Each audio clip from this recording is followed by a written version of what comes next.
Wadidaw, nah ini pesan singkat ya untuk dokter detektif. Pesan dari Miss Gosip, jangan terlalu menyebutkan nama orang-orang besar yang dijadikan validasi Anda. Terus jangan terlalu banyak ngarang cerita. Karena apa? Semakin Anda banyak ngarang cerita, semakin banyak Anda membawa nama-nama orang besar. Disitulah letaknya. Kalau saat ini Anda semakin ketar-ketir. Wadidaw.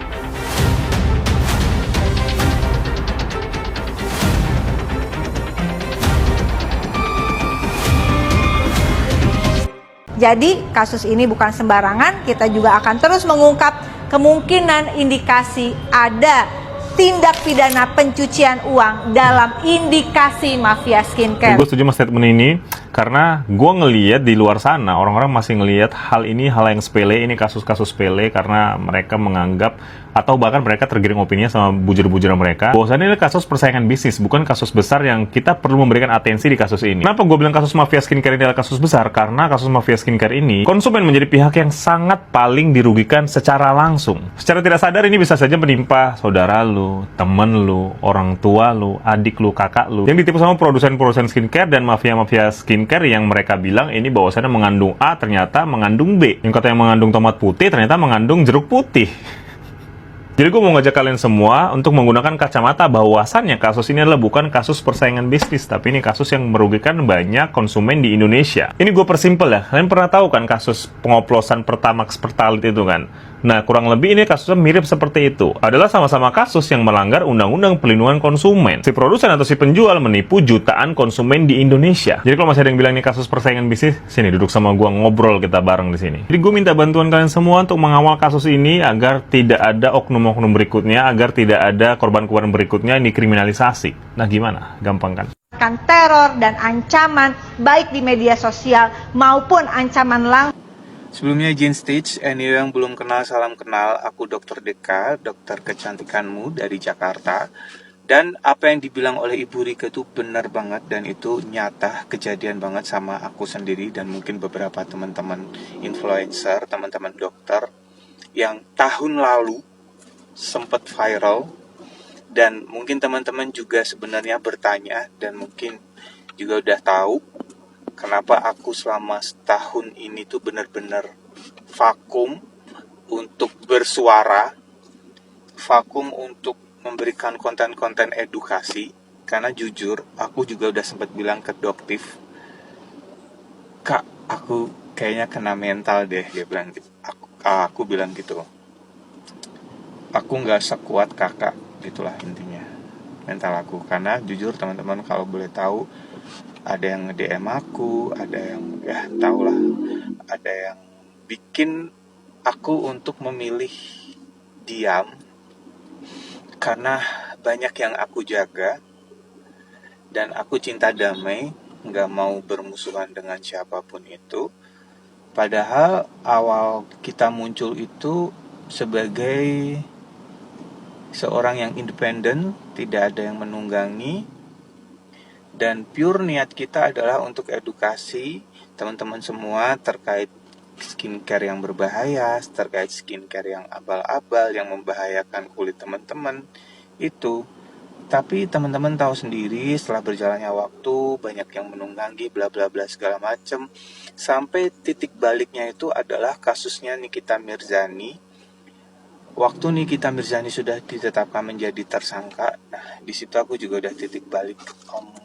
Oke, kayaknya aku pilih untuk mundur sejenak karena memang dunia perskincarean waktu itu jadi lebih nggak kondusif.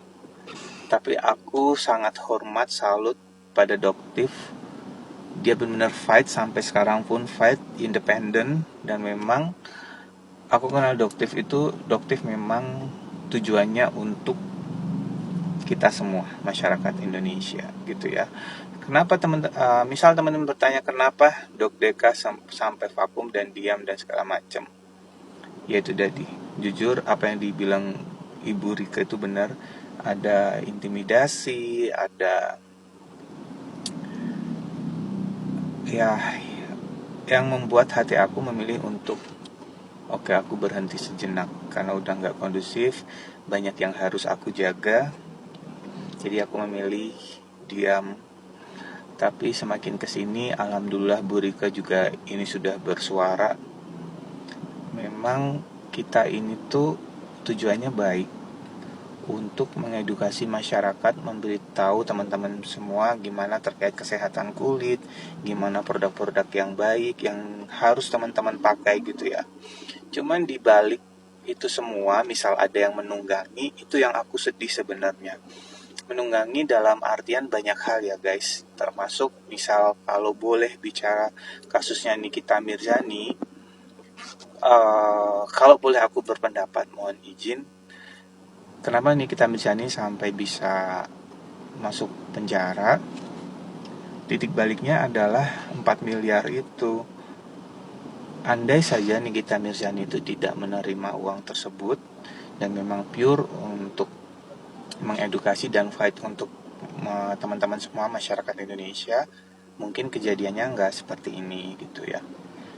Kita harus melihat dari kedua pihak, kedua sisi, dan memang sampai sekarang pun dan sampai kapanpun saya pribadi akan selalu independen baik kepada siapapun, karena kan tujuan kita teman-teman konten kreator edukasi terkait beauty skincare ini baik untuk teman-teman semua. Terlepas individu-individu lain yang memang menunggangi atau mengambil keuntungan di celah ini, ya itu di luar tanggung jawab kita gitu ya. Setahu aku secara pribadi dan juga teman-teman tahu tujuan awal kita, kayak waktu itu diundang ke BPOM, memang kita ini fight untuk edukasi teman-teman semua tanpa ada tunggangan dari pihak manapun, tanpa ada hal-hal yang diprasangkakan gitu. Karena udah sempat kan teman-teman mungkin juga udah tahu tahun lalu tuh ada salah satu yang nge-share tuh, oh mereka bikin bagan si A si B cabang ke sana, katanya dapat aliran dana ini, aliran dana itu, dibilang sindikat segala macam. Aduh, untuk itu aku waktu itu memilih untuk cooling down dulu. Nggak ada baiknya kalau saling saut menyaut, saling ini, yang ada tambah panas, yang ada tambah panas gitu ya. Cuman di sini kita lihat udah mulai kondusif, udah mulai oke. Ya ayo kalau kita mulai lagi untuk mengedukasi teman-teman semua. Semoga ke depan dunia skincare benar-benar bersih, tanpa ada mafia skincare, tanpa ada oknum-oknum yang menunggangi atau mengambil manfaat dari kejadian ini. Peng sok paling pro. Kenapa Peng harus membawa-bawa nama Gubernur Aceh? Kenapa Peng harus membawa nama mantan suami? Untuk apa? Untuk apa saya bertemu dengan mantan suami Anda? Dan untuk apa saya melihat Anda berfotoria dengan Gubernur Aceh? Kenapa? Biar saya takut? Kasihan, saya nggak akan takut, Peng. Ya, seorang gosong, seorang dugong ini nggak akan takut dengan ancaman apapun dari Anda. Siapa yang ingin Anda bawa? Coba, Presiden sekalipun Anda berfotoria, Anda menakut-nakutkan saya tidak akan gentar. Nah, untuk pelaporan ini, kalau misalnya kan si Popeng bilang ini, si Dr. Richard Lee udah melaporkan dia nggak masuk. Apa namanya lagi, Dr. Reza udah melaporkan dia nggak masuk. Ya kan beda sayang, beda laporannya. Nah ini laporannya luar biasa, penjualan produk ilegal ya. Jadi ditunggu ya Peng, jangan sampai kabur, jangan sampai mangkir ya. Dipastikan Anda masuk dalam kasus saya. Oke, karena apa? Saya yakin Polda Aceh sangat tegak lurus. Saya yakin Polda Aceh sangat sigap dalam bekerja. Oke ya Peng, jangan ketar-ketir dong. Tuh, matanya dibetulin dulu, jangan cereng.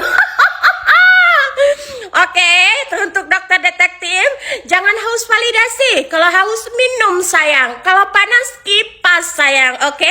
Jangan terlalu menyeret-nyeret nama-nama orang yang tidak perlu, tidak ada hubungannya dengan kasus Anda. Malu cuy, udah jadi tersangka bawa nama-nama orang. Aduh, gimana ya perasaan mantan lekongnya ya ketika mengetahui udah jadi tersangka se-Nusantara aja ini dia. Ayo Peng, main-main ke Aceh. Wadidaw.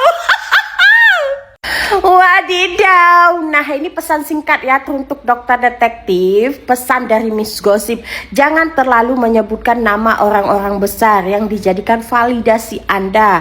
Terus jangan terlalu banyak ngarang cerita. Karena apa? Semakin Anda banyak ngarang cerita, semakin banyak Anda membawa nama-nama orang besar.